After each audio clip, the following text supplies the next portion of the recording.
Okay, well, thank you all to our very distinguished panelists. This is really our dream team that we were pulling together a few months ago, so it's very exciting to see everybody here live and in person and sharing all of their great thoughts and their works. But we're going to begin the panel discussion with questions pulled from social media. And both of these questions will be answered, let's just move down the road this way, will be answered individually by each panelist. So this one's a really big question. Where do we go from here? And what do Indigenous people and our allies need to create and support? Jared, I'm going to begin with you. Always the where do we go from here is always the first question. We go to dinner. Just kidding. I have a brief answer. I'll keep it really short. And shout out to everybody on the live stream, by the way. Shout out to everybody on the internet. Where do we go from here? Well, I'm going to pick up on something that we talked about last night, actually, which is we need more. We need more of everything. We need more media makers, more artists, more music, more forms of all of what we've been talking about happening. We can't be the only ones in our respective little corners taking up these struggles. We need all of our people to join in and all of our allies to join in as well. And how we do that, I mean, we need resources. I think Chase made a really good point in terms of the work that they did with Peshla and with other campaigns. I don't know what you guys have done with Kickstarter or Indigo. I haven't done a crowdfunding campaign, but Matika Wilbur, for example, with her 562 project, raised $213,000 for her project on Kickstarter. So there are resources to make these stories and these storytelling projects available if we tap into those wider sources. So I think resources is a really critical component, especially when people like us and others that are doing this work are working to build, I think, better architecture to have the networks connected so that we're going to know about one another in a better way and better able to connect the various work that we're doing. That's a short version. Where do we go from here? And again, we got together for dinner last night and we were talking about this. What do we need to keep moving forward? How do we keep this momentum going? One of the main things was we need more. And I just encourage people, if they have an idea, to just do it, just launch it. I'm an academic. I got my PhD in American Indian Studies, and whenever I launched Beyond Buckskin, I didn't know anything about computers. I still don't really know a lot about technology, but you learn, and I taught myself HTML so that I could get the website that I wanted, and now I am an entrepreneur, so I'm teaching myself business. For me, it's, I guess, kind of easy for me to learn as I go.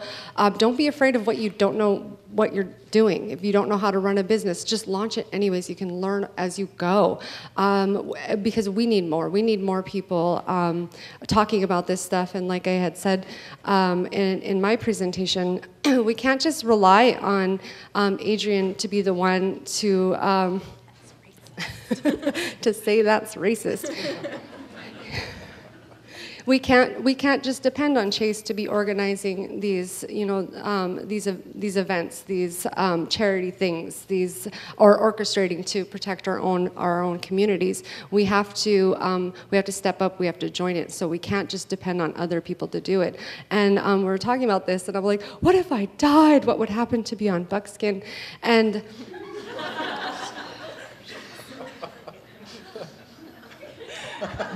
Jarrett had started the conversation with, what if I got sick for a week? And then Jessica was like, what if I died? This is a real concern. Would it keep going? This because it's so important that that we have representation in the fashion world.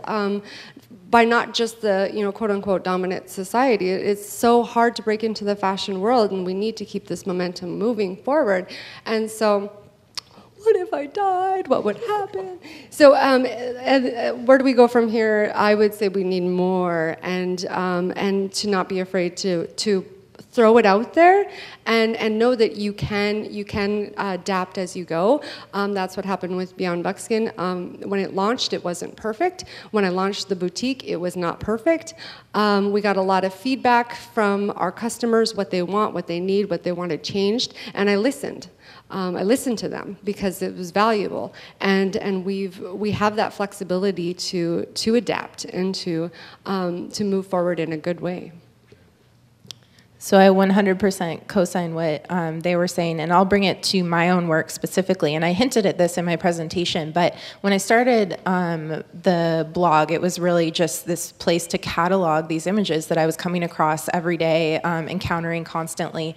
And now it's gotten to a point where, and it's continued to evolve and change, and now I do narratives about my experiences as a Native person and that kind of thing. But I've realized it's gotten to the point where people are getting used to my language of how we break down these images, how we interrogate them, why they're wrong, why they're problematic. But for the vast majority of people who these are the only images they see, I haven't given them anything to replace it with. So I'm tearing down what's wrong and why these images are hurtful and harmful, and that's work that I'm going to continue to do and is going to continue to be important. But I'm realizing that I now need to move more into these counter-narratives and into these positive representations and give people something to replace it with. So when they see the Land O'Lakes Better Girl or they see the Indian mascots, that they then have that counter image from something that they've seen of contemporary Native people, of things like Matika Wilbur's project, et cetera. So for me, what's next is now balancing out all of this interrogating of images of negative things with positive imagery and talking about the strengths and amazing things that are going on in our communities as well. Check. Chicky check. Let's see. Where do we go from here? I definitely agree with the concept or the idea, the assertion that we require more content creators and technicians, Indigenous editors, Indigenous code writers, HTML writers, Pascal writers. Just kidding. That old school. That's my man right there. Okay. We need to be able to produce our own things, our own content. Otherwise, we reach a bottleneck, and we need our own platforms. Just from my short experience, Last Real Indians needs a place to exist outside of Facebook and Twitter, because Facebook shut us down twice, and Twitter censored us. And so it can happen. It happens. We need a place where we can relate to one another. The other thing that I think where we need to go with Indigenous media is protecting our own sacred knowledges and helping our languages flourish and grow. This is one way that we can use these tools, just like the English language or just like a currency. This digital phenomenon is a tool that we can use to protect the knowledges and the cosmologies that we still have, that we still live. And it's just, whatever way is appropriate for your people, that's one way I think, a place where I see where we're going.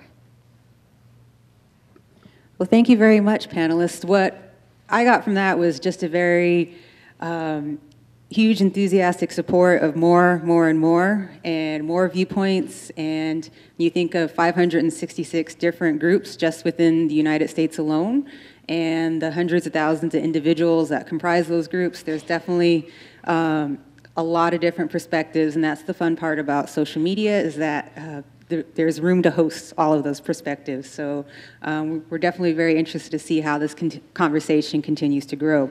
So our next social media question is a two-part question. And this is what I find really fascinating about this question, is that when we were planning this panel and this symposium, we really wanted to get somebody here from Violence Against Women, that movement that was happening in the fall as it was picking up steam. And unfortunately, we don't have anybody to speak to that issue directly and how social media was mobilized. So as social media people, we're just going to get your general opinion on this. But how do we balance resistance, asserting resurgence, and how do we do that with sexual reproductive justice? Sexual/reproductive justice. So it's a two-part question. If we're going to go down the same line here, yeah, that's partly why, at least in my presentation, why I put up this idea of resistance and resurgence being separated by a very kind of thin line, and us always kind of holding these struggles in constant tension, because we're deeply immersed in that in many different ways. I don't know that I can speak to the issue specifically raised there, but I can at least point people towards one organization that's doing some really amazing work in Canada called the Native Youth Sexual Health Network. And they're doing a lot of grassroots, on-the-ground work in community with people on exactly these issues, and mobilizing through a variety of different platforms on social media. I don't know if they're participating in a live stream or not, but they're popping up into my feed all over the place. Oh, so I'm answering by being like, well, you guys are doing the work, so why don't you get them to answer the question? No, I actually don't mean that as a deferral of responsibility. I mean, I think I mentioned them because they are doing important work by asserting the necessity for us to deal with that question in very real ways. And we see violence reproduced in many different aspects of our lives.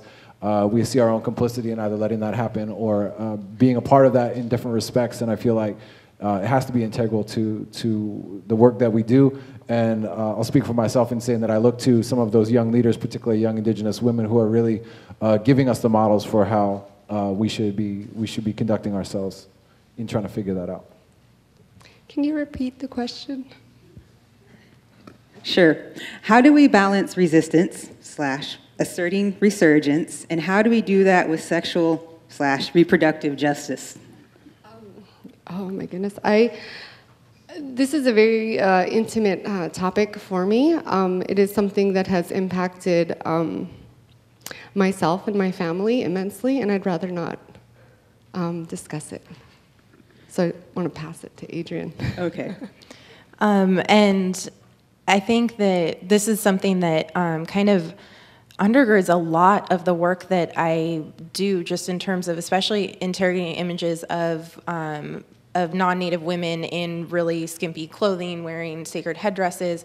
All of this kind of reproduces this cycle of violence against women in Indian country specifically.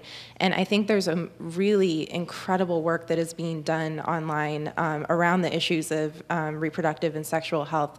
And I have learned so much from Indigenous feminists on Twitter. I think for me, my becoming an Indigenous feminist is completely attributed to the folks that I follow on Twitter, and just realizing what it means to be fighting against colonial patriarchy rather than just some abstract patriarchy and things like that. So people like Lauren Schiefelk, she's at Schiefelk on Twitter, incredible activist, and her everyday tweets just enlightened me so much. And with the reauthorization of the Violence Against Women Act, it was social media that really got the ball rolling and the word out. And because it was those tribal provisions that were holding up the act, it really required allies across the board to come together to fight for those specific provisions that protected Indian women.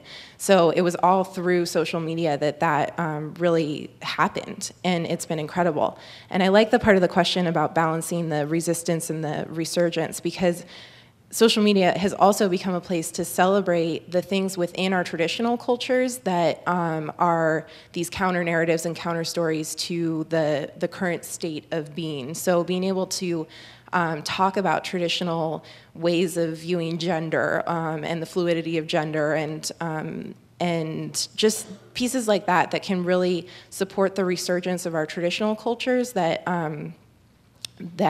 are these counter stories to what we hear about the violence against women in Indian country and that sort of thing. So to me, it's been an incredible learning journey to follow these incredible women on Twitter who share amazing things and work really deeply in these issues.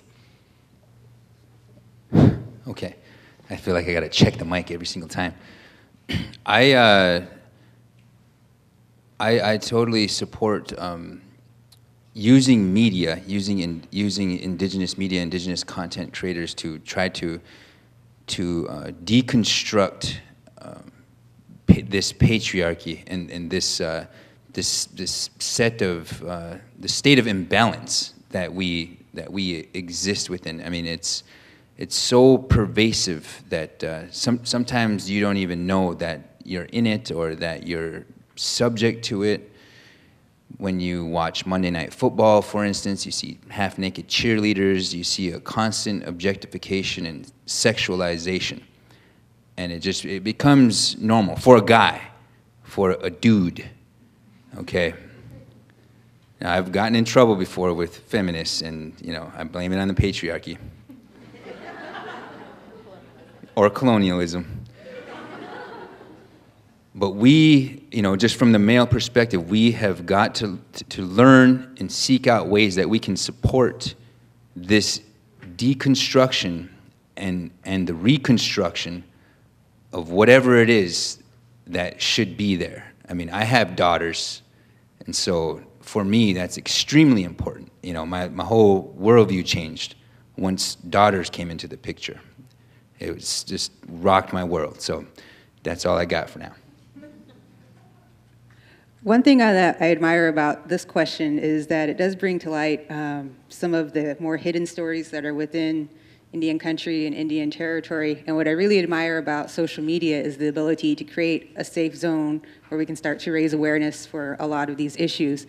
And our panelists mentioned some great organizations, so I hope you take the time to look them up online. But we're going to move towards the audience for questions now, and moving towards finalizing the end of this wonderful symposium and a great night of conversation. A few things we want to keep in mind is that we do have microphones here and here, and we do ask that you please ask a question. Please do not use this time to give a 5-minute comment. So also, please let us know if you're directing it to the whole panelist, or if you're not, please single out the person that you would like to ask the question to. So I'm going to invite Josh back up here, and she's going to help moderate some of the questions. Oh, she can stay down here and point people out as well.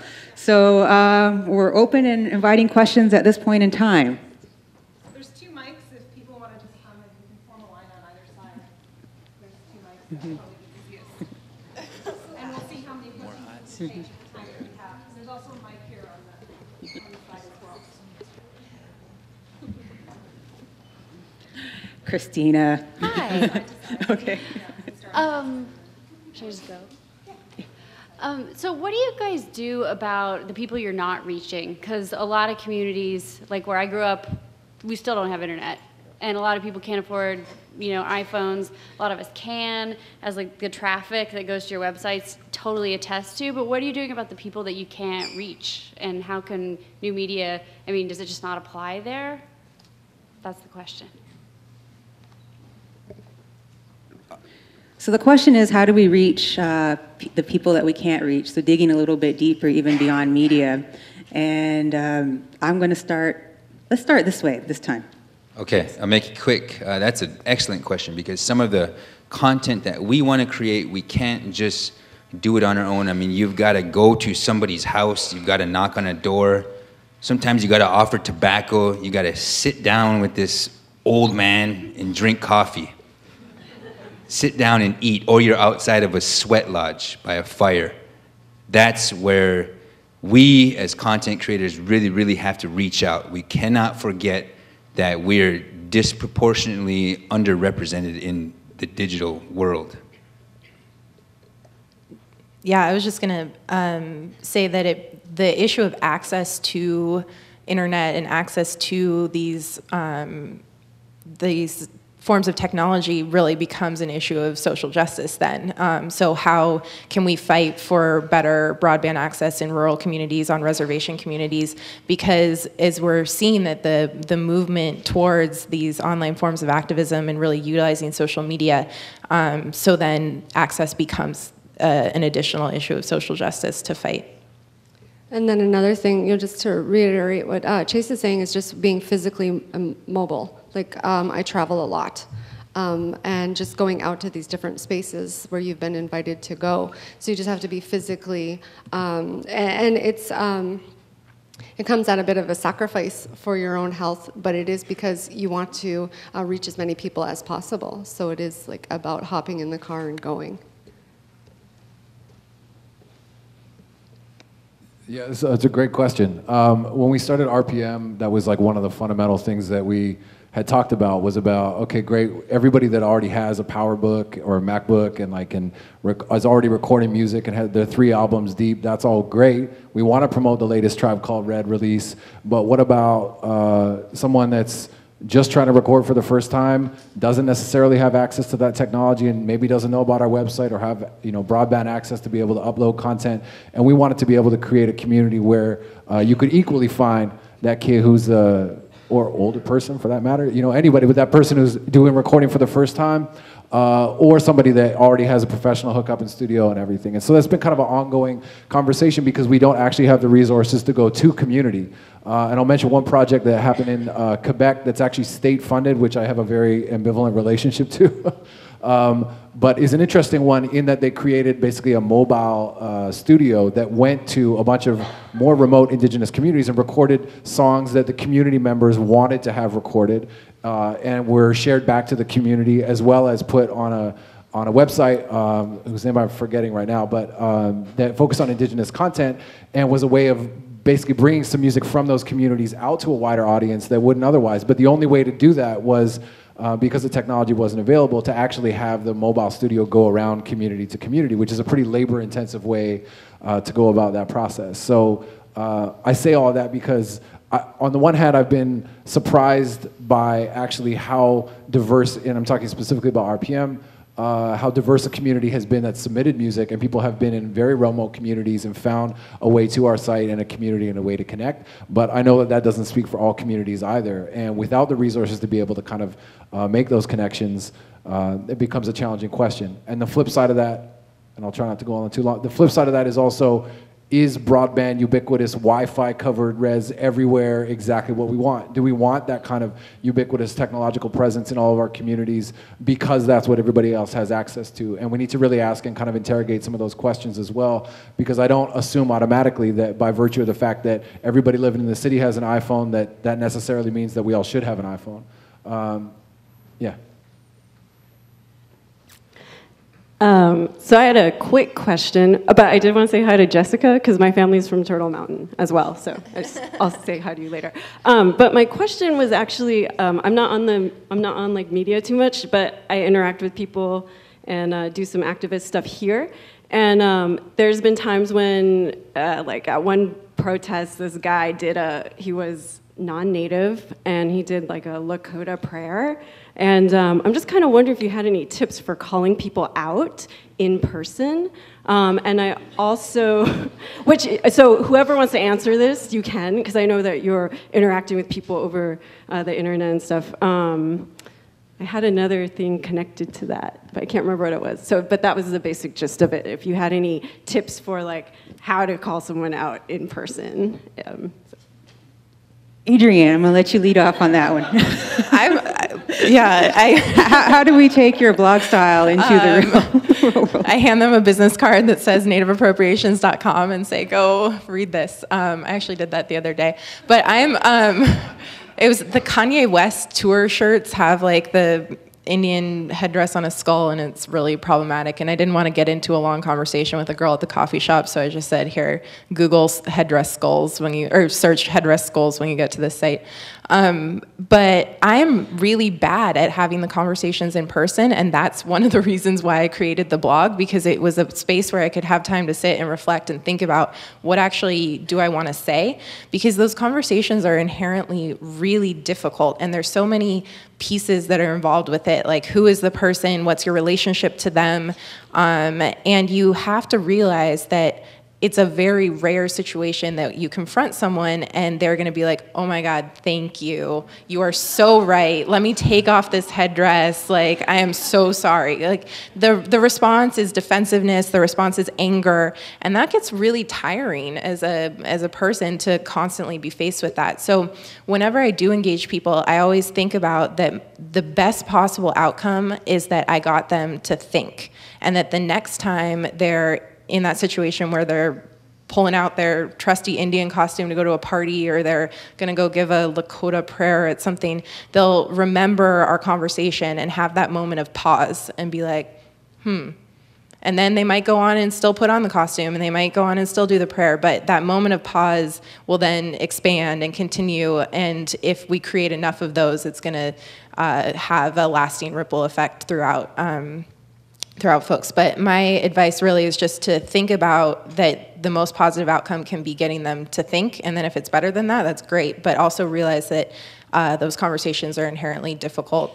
And just be prepared with like 1 or 2 points of why you feel whatever they're doing is hurtful, and resources that they can go visit, whether it's one of our blogs, whether it's someone else, a book they could read, that sort of thing. But I openly acknowledge that having the in-person conversation is really difficult. Would anybody else like to offer some words of advice? Call them out on Facebook and rant on Facebook. Public shaming. Snap a picture, send it to me. I'm going to say make a video or use the tools that are about you. I'm not much about approaching people anymore either. I've done too much of that. I've explained too many times. I've been pulled over on the side of the street too many times and asked every Indian question in the world that they've ever wondered. So I just don't do it that much anymore. But if you can, I would talk to them as well. Yeah, I have a post that's called "So Your Friend Dressed Up as an Indian, Now What?" So if you want to look that up. You two, any thoughts? Okay, let's move on to the next question. Hi, my question is basically for Adrienne, but I'd like to hear everyone's thoughts on it if you feel them. Would you prefer the native appropriations by corporations to stop, or do you view them as inevitable and therefore opportunities? Ooh, that's a really good question. So of course I would prefer them to stop. I don't enjoy having to have the same conversation and argument day after day. What I would really like is for Native people to be able to represent ourselves, and that our media, our fashion, our whatever it is out there just as visible as the big corporations. But I will say that I think this conversation about representations took off because of this tribal trend that started. I mean, that's been something that's gone on throughout fashion history, as Jessica can definitely talk about, but it got really bad in 2010 when I started the blog, and that was sort of the catalyst for starting these conversations for me. But I wouldn't say that I am grateful for them. I definitely think it's something that I would be perfectly happy if I never had to open my email again and see the 20 emails I get every day of some corporation that's doing something wrong. And I think that some things just need to be stopped, like the headdress outbreak needs to stop. Other things I think we can look towards collaboration. So if, for example, a fashion company is quote unquote, really loves Native Americans, then work with them, collaborate with them. We exist, we're talented. Before being called out. Right. Before being called out. And so that's like with our Paul Frank collaboration we worked on, we want that to serve as an example to other companies, not as just something like, oh, you messed up, here's how you fix it, but to see the collaboration and say, oh, that is something we could do, and that's awesome. Right. Well, thank you. We're going to move on to the next question. So there were a couple of mentions of indigenous communities around the world, and a lot of mentions about appropriation and colonization. And I was wondering whether that specifically, appropriation, is an issue among other Native and indigenous communities around the world, or are there other things that, that those communities around the world are going through? Is there anybody who wants to give us a global perspective? Who wants to tackle that one? I mean, I can really quickly say, I'm dominating the microphone right now, sorry. But I know I have a lot of friends and colleagues who are Maori, and I know in New Zealand, the cultural appropriation of Maori, like tattoos and other Maori cultural artifacts is an issue, and they have seen some really great community mobilization around that, and like hakas and things like that. So I would say that it's definitely something that other Indigenous communities are dealing with as well, and have been mobilizing around. And we have to remember that appropriation is intimately connected to ideas of power. Who has the power to represent us? Who has the power to misuse our names, like Navajo, our culture? Who has that power to do that? So, I mean, that's what we're up here talking about. Jarrett, Clayton, any? But it's not impossible for there to be sort of a sharing. I mean, a crazy little quick story. I mean, like the haka. I don't know. Is it okay for non-Maori to do that? Lakota song. Real 20 seconds here. Went to a sweat lodge. We get in. It's dark. Nobody knows enough songs to get us through. Okay. Somebody shows up after the first round and knows 100 songs. Afterwards, we go in to eat, and we're eating, and this bright red, pink, white guy walks in from the sweat. I mean, it's hot. And I was like, what the hell? Where did this guy come from? That guy was the guy that came in the second round and knew 100 songs because he was adopted by a Lakota family, and he was an orphan, and they taught him. So there's a space, but it's not sharing it for profit or appropriating it. You know what I mean? It's bigger than just the brown skin and the race that we've come to think of what indigeneity is.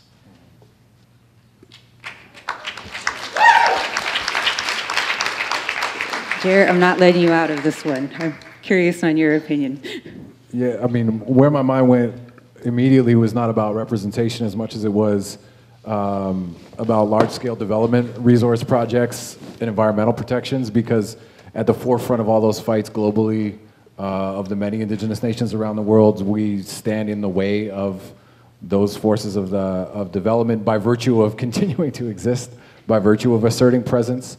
So, which isn't at all to diminish the work of doing this battle in the realm of representation the way that we're talking about, but recognizing one of the points of commonality among many, but one of the points of commonality in struggle globally for indigenous peoples is exactly that, is the imminent threat to the eradication of our homelands, the destruction of the natural environment and natural world that we collectively have been standing up and trying to stand in the way of. Okay, for the sake of time, we're going to move through the questions that are currently standing. And I know you've been here for a while, so go ahead. Hi, Dustin. Hi. As decolonizers, the breadth of issues that we need to tackle is so wide. But as purveyors of indigenous new media, how do you prioritize the issues that you tackle? Because for me, for instance, it's most days it's more important for me that our youth know who Billy Mills and Louis Tuinum are, rather than that they have a solo shirt on their back. So I just like to hear how do you guys prioritize those things that are important to you? So the question is, how do you find your priorities? And we're going to start with Chase over here. Whatever you have a passion for, just go for that and don't ask anyone's permission. I think it's really difficult for me, especially because another thing I hinted to in the presentation is that I get accused of being up in my ivory tower and pointing fingers and not like having a knowledge of the real issues in our communities and things. But to me, I feel so passionately that the way that we are represented is so intensely political and is so incredibly covers all of these issues, because when people see those images, they don't think about contemporary Native peoples and the struggles that we're going through. They treat us as fantasy characters as not real human beings. So to me, it's easy to continue to fight against the representations because I see them as so associated with all of the other issues in our communities.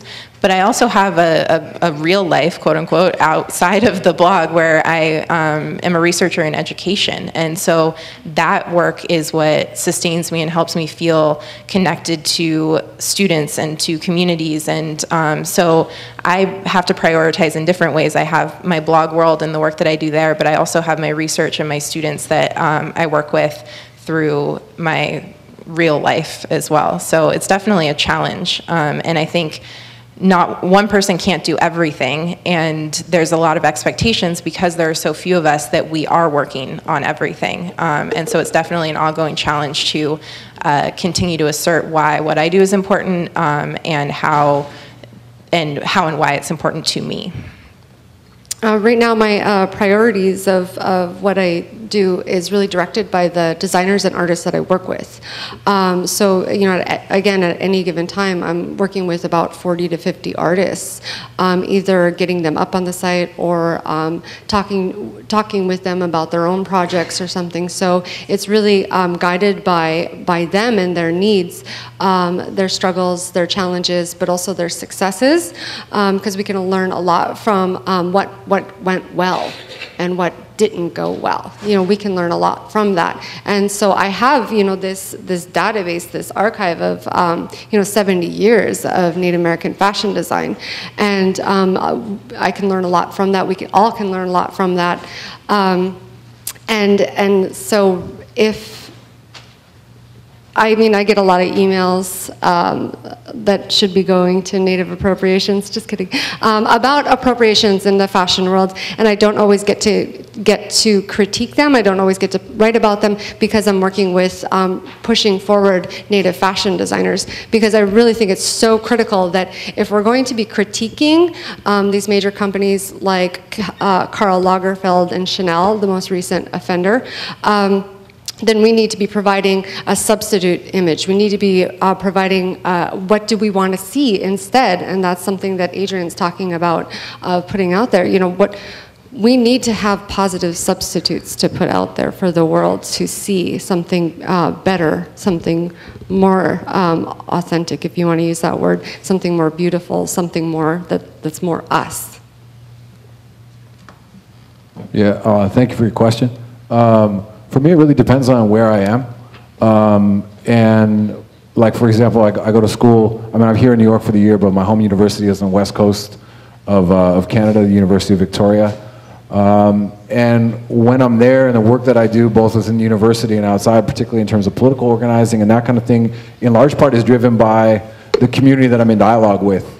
And so in a certain respect, even though I kind of have my own ideas about where I think things should go, what the messages that I'm getting from people from the community there about what the priority is different than if I'm just thinking about that on my own when I'm here in New York City, and is different than the messages that I'm getting if I'm back in my home territory in ceremony. And those kind of priorities to me are sort of shifting ones in the sense of, to some extent, finding this balance. And for me, I would say it's a challenge, which is about understanding accountability at multiple levels and trying to figure out within that how to prioritize, both in terms of the things that you want to do and also being responsible to those people who are saying, you know, this is something important that we need you to work on.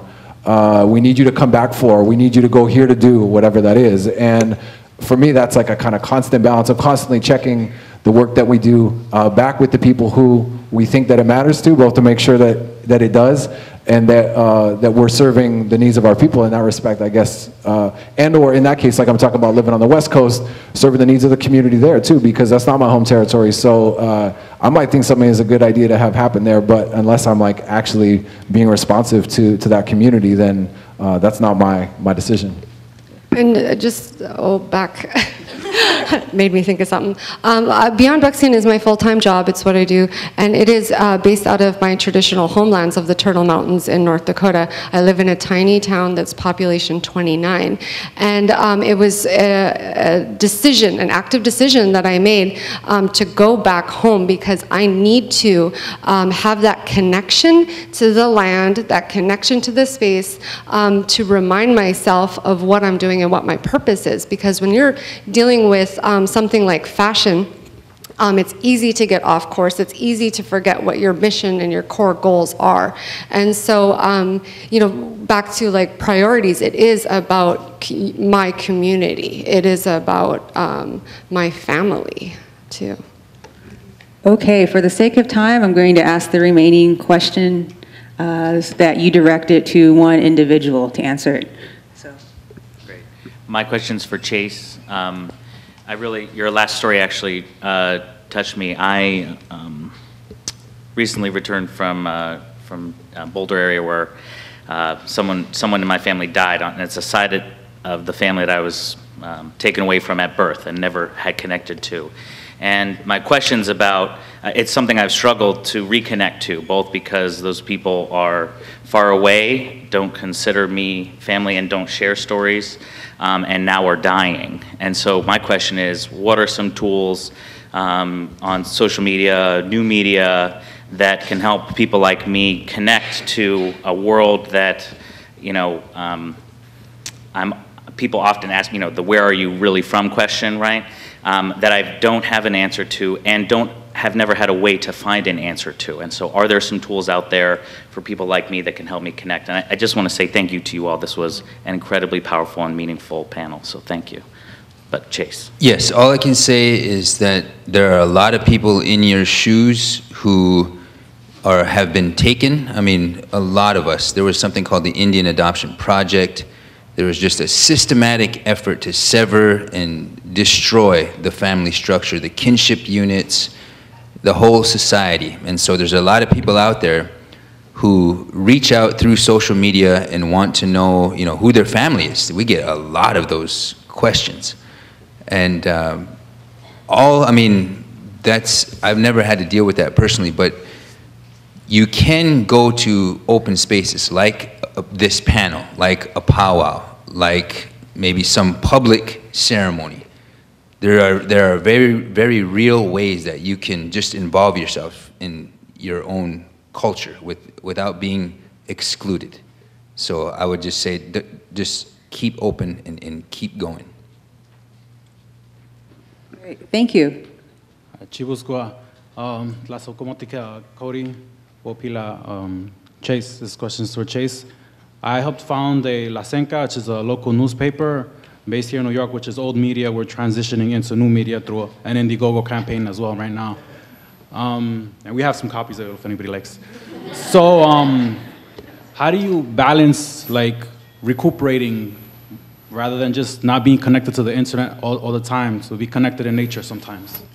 You have to do that, man. You just have to. You've got to break out, whatever it is for you. You know, if it's yoga, if it's running, if it's camping, if it's ceremony, if it's powwow, some way you have to express yourself. You've got to put your spirit in an environment that's conducive to good things, good energy like that. Each one of us finds some way to do that. And so I constantly, what's sad is when I wake up, I reach for my damn phone. Now that, I shouldn't even be able to call myself the last real Indian, having admitted that. But I appreciate the question because we do have to, we've got to fight for that. That's what we've got to fight for. So any way you can do it, just do it. Okay, I'll talk fast. There's a movie Sunday I was late to. I saw it last minute. Pine Ridge, a documentary. I don't know if you guys have seen that or heard of that. I think so. Okay. But then the next question about the wearing fashion things. Like certain things to me, I think it might be frustrating because some things, certain items have like certain meanings for certain people. So it's like you just have some person that can just buy something, but like that's a piece that would have traditionally gone to like someone who was like very well respected, you know. So that's got to be a big part of it, right? Is that a question? Yeah. Let me just get, I'm a lawyer, so I know how to time things. Actually, that wasn't apparent from my talk. But you're absolutely right. Is you can't buy things. That's the difference. With the white guy who knew all of our sacred songs, he didn't buy that. He sacrificed for that, and he knew that, and he had the right to share that. I wouldn't wear a feather unless my older brother gifted it to me for some deed that I had done. And there is a huge difference there. I mean, that's a great question. I'll just answer it like that. My name is Jake Frawa. I'm a graffiti writer from Jemez Pueblo, New Mexico. And I don't really have a question, but I just wanted to say thank you for all the work that you guys are doing. Much respect. Because of that, I just found out we just stopped a uranium mine, a potential uranium mine in New Mexico. So, I'm a media artist as well, and I work with Obey and Honor the Treaties, and because of digital media and campaign work, we're able to create that resistance. And I, not only to the panelists, but to everyone here, I challenge you to engage the crew, Honor the Treaties, and myself online, in person, to get a dialogue going, because we're always looking for campaigns and causes to have an effect and to put good intentions and good energy towards, and to actually make some difference in this world. So, contact me however you can, and thanks again for that, because of the Tumblr and because of Facebook and all that kind of thing.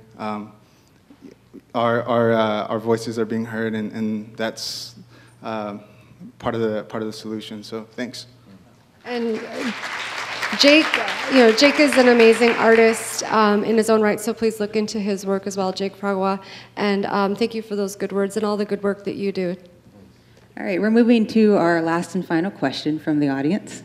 Pressure's on. I moved to the United States as a student in 2007, and through one of the jobs that I had in college, I got in touch with the I Don't Know More movement, and I was at a couple powwows and stuff.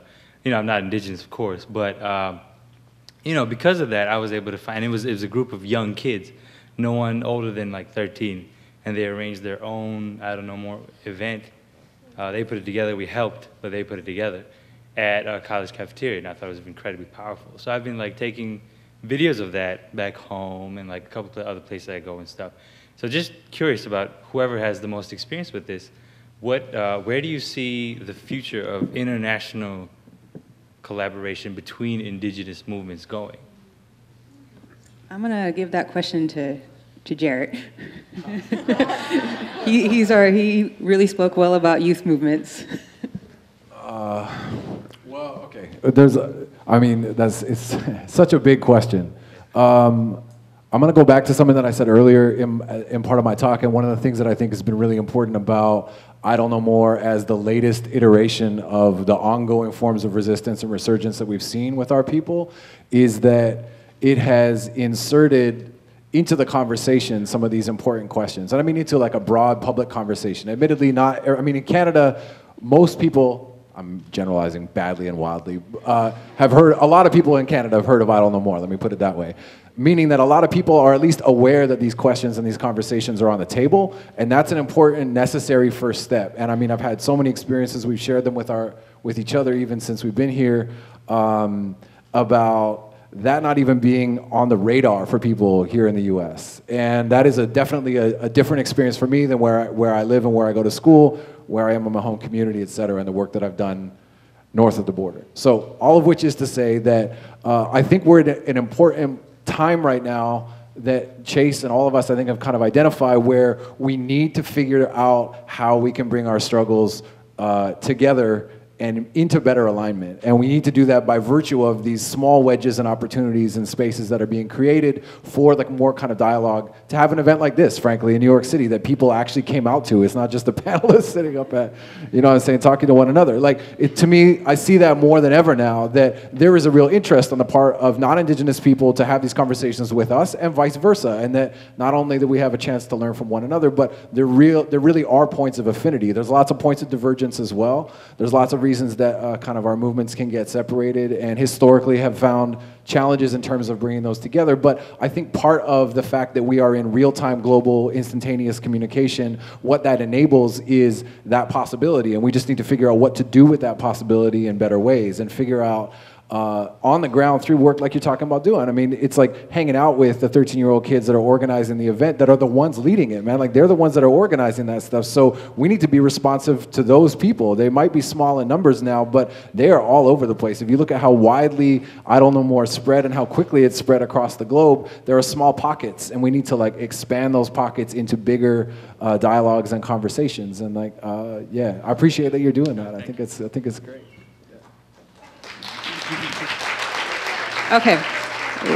Okay, we have time for one more question. Maybe two. Hi, I'm a member of a Native organization here in New York, and we've been working, trying to collaborate with a lot of the Native organizations here in New York. We did some work up in Albany this weekend where we had I Don't Know More, we had Honor the Earth. I'd like to know how we can do more to bring these organizations together so that we can do more for our communities. And I would like, if I could, when this is over, to have a little conversation with you all. And I appreciate everything that you said tonight, because it really hits home. Would anybody like to answer how to unify all of these different causes? One website to rule them all. One website.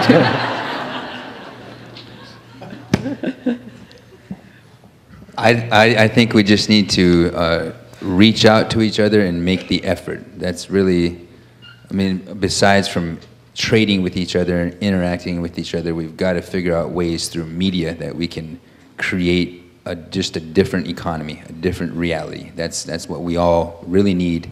Land, spirit, creative inspiration, even divine inspiration, these things, those are things that are already you, that are being suppressed, you know, in my opinion. And so we will find a way. And I think one thing that kind of unites a lot of Indigenous communities is the idea of relationships and of building relationships and being in relationship with one another and the land and our cultures and our communities. And that's, excuse me, relationship building can happen online, but it also happens person to person. And so I think when you're looking to organize events and looking to bring causes together, it's about building those relationships, whether it's utilizing new media or calling someone up on the phone and having those conversations to build the relationships. Because once you're in relationship with someone, you have a responsibility to them, and it's about maintaining and continuing those relationships. One really short point on that too, which is building on what they've said, which is about balancing both in terms of the time that we spend in the online media and the media world, but creating more opportunities for us to have that real world experience, to be face to face, to gather, to talk, to share this stuff, to like take the online relationships back into the offline world and extend that. And that's really the way to deepen it, right? I mean, this is the first time all four of us have sat in the same room all together. There are many other people that are doing this work as well that could have been up here on this panel as well. But like, we need the opportunity to get together and talk not only in those spaces. So I feel like creating as many of those opportunities, the ability to connect with different organizations is there. I mean, we like can find each other's websites, we can connect through social media, and then we got to create more and more opportunities for us then to all come into the same space and get together and talk. I mean, what I'm hearing is all very like idealistic. You reach out to somebody and you build a relationship and then you're collaborating. And the reality is that a lot of times that doesn't pan out. I've been a part of many organizations who do not want to collaborate with anybody else. They do not want to align themselves with another Native American organization. They want to do their own thing. The dark side. EGO. The reality. So I mean, and for me, for Beyond Buckskin, it is all about collaboration. So I reach out to a lot of people, and sometimes you get responses, and sometimes you don't, and that's okay. That means that person doesn't align up with your mission, and it wouldn't work out anyways. It all works out in the end. But so there are several institutions that have power. If they came together, there would be amazing results. They don't want to. So we'll just create new organizations and usurp them, and we'll do what they're not doing. Okay, thank you. We're going to move on to this question. I definitely like that. Do things that other people aren't doing. I'm a student from Columbia University. I'm Diné from the Southwest. I would tell you all my clans, but I don't want to get witched. There's an interesting, amazing, dynamic group of Native peoples at Columbia. You know, we're under this Native American Council, but in reality, it's like a mini United Nation, and the homogenization of Native students that happens on a continual basis within the United States is just so real, and it's very violent, and it's very isolating. And I think we can't even comprehend the type of psychological violence that the education system, especially within the United States, does to our people, and especially Canada.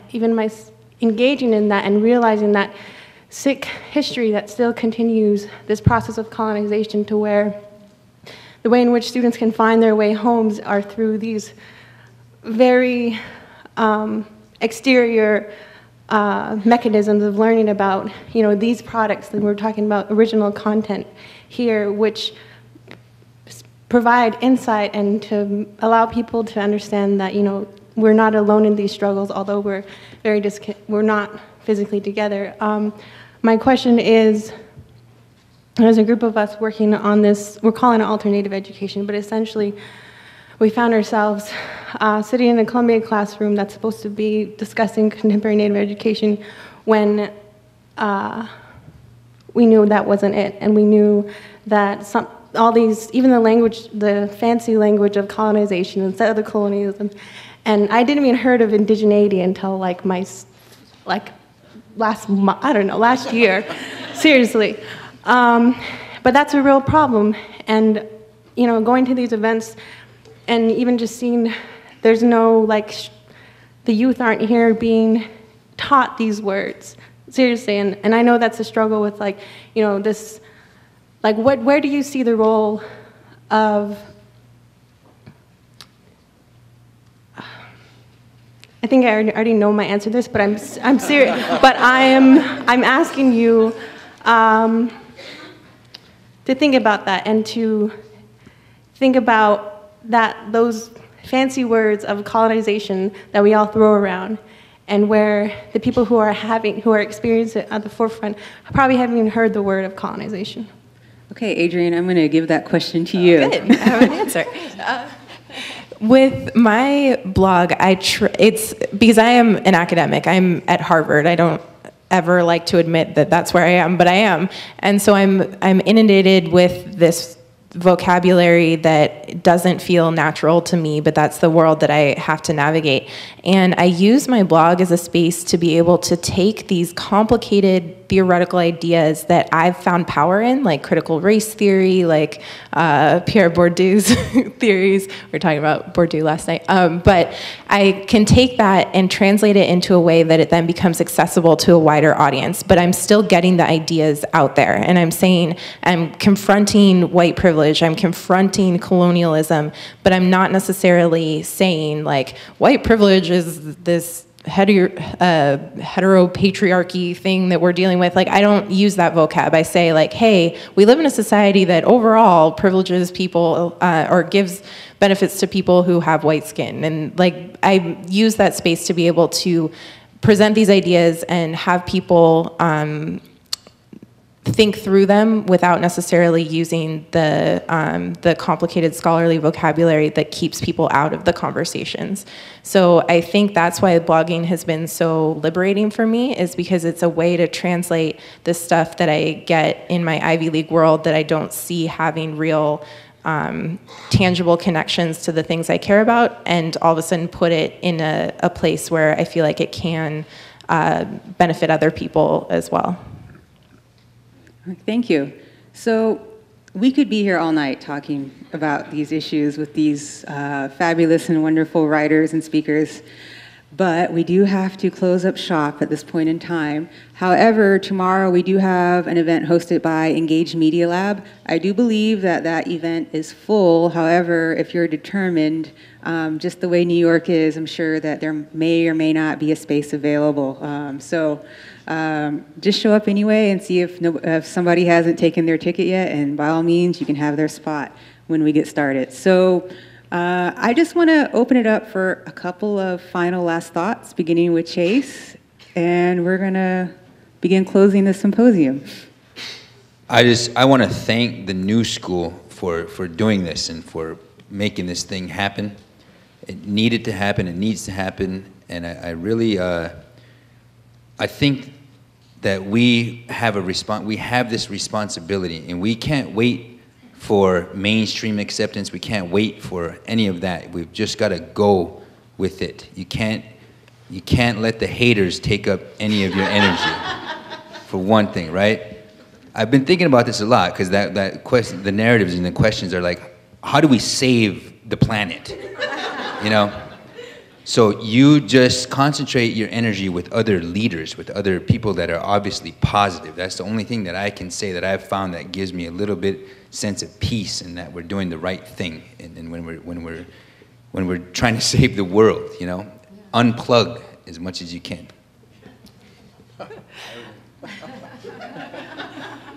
I think for me, so again, I want to also add my thanks. This has been incredible, because I think it's really easy for us, even though all of our causes and our websites, and we're tweeting to each other, but it still is easy to feel like you're alone in this process, and to be able to be in the space with everyone and hear each other's ideas and connect with one another is really, really powerful. And I hope that we can have more things like this in the future. But going back to, I think, our first question that we had, just that we need more. And the nice thing about these new media forms is that they're becoming increasingly accessible. And it's really easy to log on to WordPress or log on to Blogger and start a blog to start your ideas.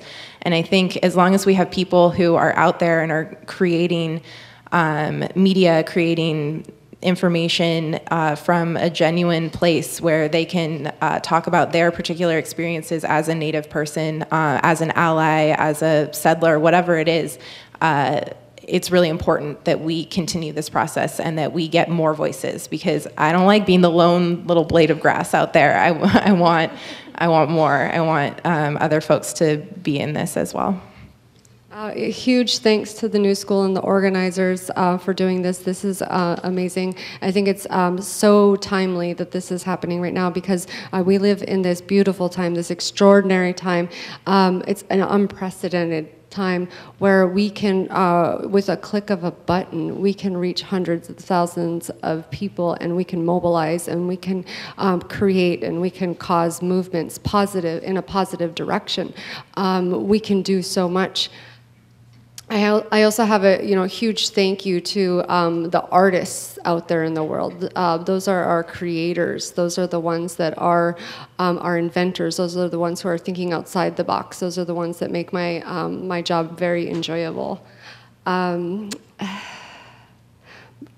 again, just to reiterate what we were saying, we need more alternative voices.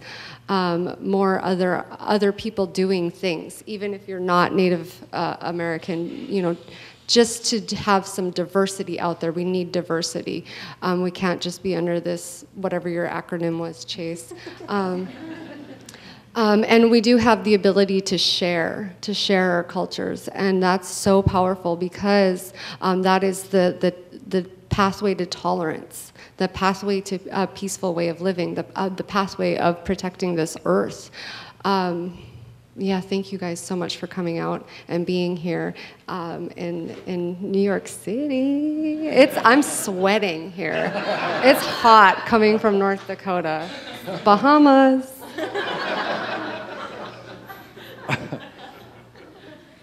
Yeah, thank you very much to the organizers for the invitation to be here, for hosting this event, to everybody that I'm on the panel with, to, like I said, our brother Clayton, who is flying the friendly skies or the not so friendly skies somewhere.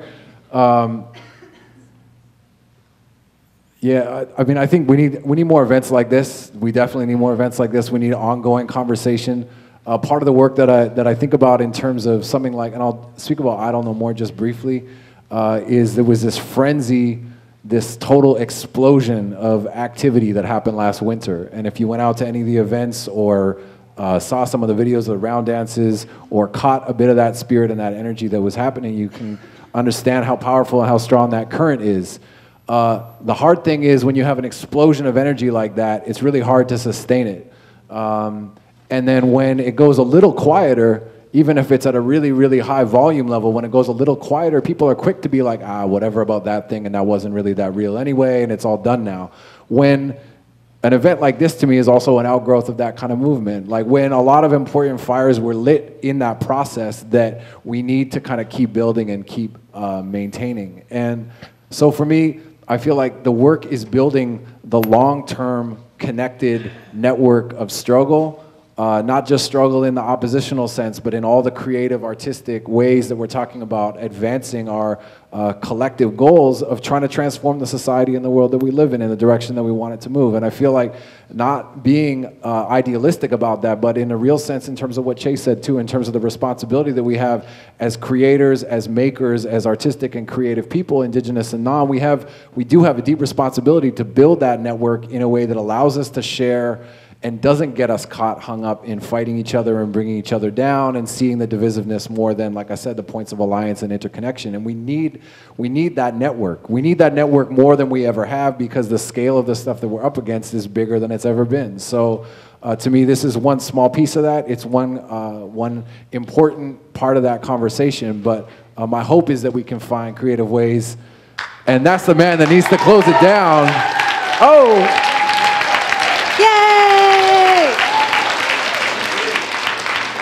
Good timing. Your concluding thoughts, Clay? Okay. We unfortunately have to shut down at this point, but we were doing final last words.